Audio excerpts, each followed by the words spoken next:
Good Morning Business, French Tech.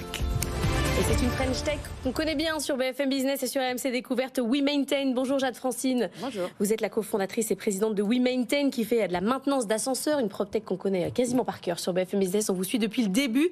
Vous annoncez un nouveau développement, mais vous avez toujours été quand même très branché Asie avec un développement de vos activités de ce côté-là. Là, vous annoncez l'arrivée d'un acteur minoritaire à votre capitale, c'est MTR. Oui. On le connaît pas très bien en France, mais c'est un acteur des transports hongkongais. Oui, sur le marché mondial. Sur le marché mondial, mais oui. Hongkongais, et que c'est sa première opération à l'extérieur. Comment vous l'avez convaincu ? On l'a convaincu parce qu'en fait, en effet, ça faisait déjà 2 ans qu'on était en Asie, notamment à Singapour, et que franchement, ça marchait bien. On a signé des gros comptes là-bas, des gros comptes locaux aussi, et du coup, ça s'est su un peu dans la région. On l'a convaincu également parce qu'on travaille avec d'autres acteurs du monde du transport. Donc voilà, on avait signé en Europe, on a signé Keolis, la SNCF. Le groupe ADP avec lequel on fait une grosse expérimentation aussi sur les objets connectés. Tout ça, ils en ont entendu parler puisque finalement, le monde des opérateurs du transport, c'est finalement un petit monde. Il n'y a pas tant d'acteurs internationaux. MTR en fait partie. Et dès qu'on a commencé les discussions, ils ont été emballés. Ça s'est fait très rapidement, pour le coup. Et pour nous, c'était une super opportunité, une opportunité assez extraordinaire, puisque finalement, l'Asie fonctionne très bien chez nous. L'international fonctionne très bien, mais l'Asie en particulier. Et du coup, de pouvoir continuer à pousser en Asie en ayant à ses côtés cet acteur-là, c'était juste idéal. Et pourquoi il faut qu'il rentre dans le capital ? Parce qu'effectivement, c'est un opérateur de train, de bus, de métro. Il aurait pu être un client.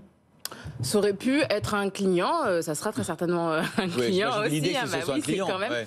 Voilà, c'était juste que, notamment sur un secteur où en effet, où finalement il n'y a pas tant d'acteurs dans ce monde-là. Le fait d'avoir un acteur de référence qui est connu dans toute l'Asie, qui est connu dans le monde entier, parce qu'ils sont aussi en Angleterre, en Suède, en Australie, on s'est dit c'est quand même tous les intérêts sont alignés. C'est-à-dire qu'ils vous embarquent avec eux, mais en partie en tant que capital. Vous le disiez, quand on vous écoute, il n'y a pas que les ascenseurs désormais. Vous parliez d'Aéroport de Paris, une grosse pression sur vous pour les JO, les objets connectés, etc. C'est quoi la répartition maintenant de vos activités entre les différents domaines ? Sur cette... Ascenseur, objets connectés. C'est une boîte de data, en fait, quasiment. Non, parce que nous, vraiment, l'ADN de WeMaintain, c'est de faire de bout en bout. Donc, il y a en effet les opérations sur le terrain, le hardware qu'on produit, le software et la data. Donc, c'est ça qui fait que... Mais quelle est la part notamment d'objets connectés, de data et de capteurs, qui est vraiment liée spécifiquement à la maintenance des ascenseurs ? Ascenseur, et on a également tout ce qui est escalator, c'est 20%. 20%. Ah oui, seulement 20% en fait. Oui. Parce qu'en fait, on a quand même, on est rentré nous vraiment sur la partie maintenance. Ouais, c'est ça. Et en parallèle, on a investi massivement sur tout ce qui est IoT, objets connectés, parce qu'on ne trouvait pas ce qu'on voulait sur le marché, donc on a conçu nous ce qu'on voulait. Pareil sur tout ce qui est data science, il fallait aligner avec les techniciens du terrain.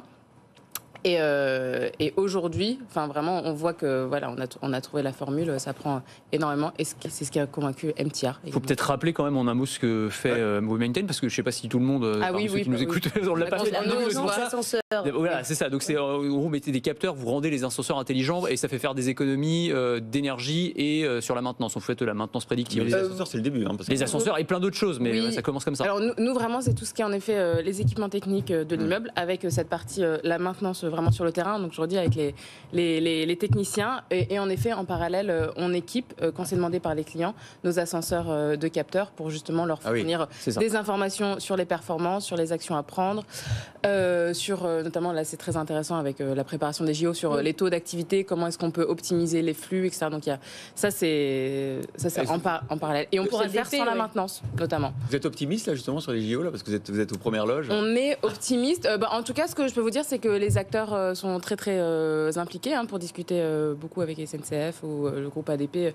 Ils prennent vraiment les sujets, ils sont assez coordonnés. Donc oui, nous par exemple les SNCF, on a également vraiment la partie maintenance terrain, donc on est dessus, on est mobilisé déjà depuis plusieurs mois, clairement. Mais concrètement, ADP ou SNCF, vous leur dites sur les flux de voyageurs, vaut mieux passer par là, cet ascenseur-là c'est trop long, c'est ça, vous leur faites des chemins de clients. Oui, on a 2 offres, on a 3 offres. On a la partie, on vous fait juste la maintenance, on a une autre offre, c'est on vous fait la maintenance, on met les capteurs, et il y a une autre partie, si jamais un de nos clients est déjà engagé sur la maintenance, vous dire on vous met juste les capteurs, et on peut quand même vous donner énormément d'informations, de recommandations.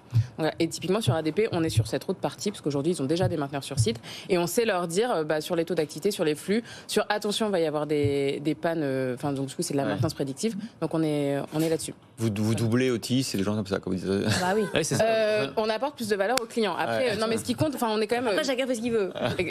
Non, voilà, exactement. Mais après, ce qui compte, c'est que on puisse en effet optimiser au maximum, parce que c'est quand même des infrastructures, et franchement, pas seulement en France, mais juste partout, qui sont de plus en plus sollicitées. Alors, on parle partout d'avoir moins de voitures, d'être plus sur du transport bas carbone.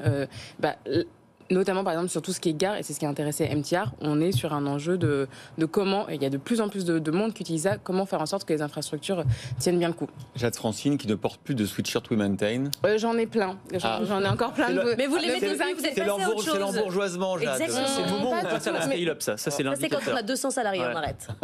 On a plus de 200, en effet. C'est ça. Et 65% de revenus à l'international, quand même, Oui, on n'a pas parlé de Londres, du coup. Mais oui, on en a parlé beaucoup la fois dernière. Oui, mais l'Angleterre est aussi gros de la France. Ça cartonne pour le coup. Et un très fort intérêt sur tout ce qui est data aussi au UK. Merci Jade Francine. À très bientôt.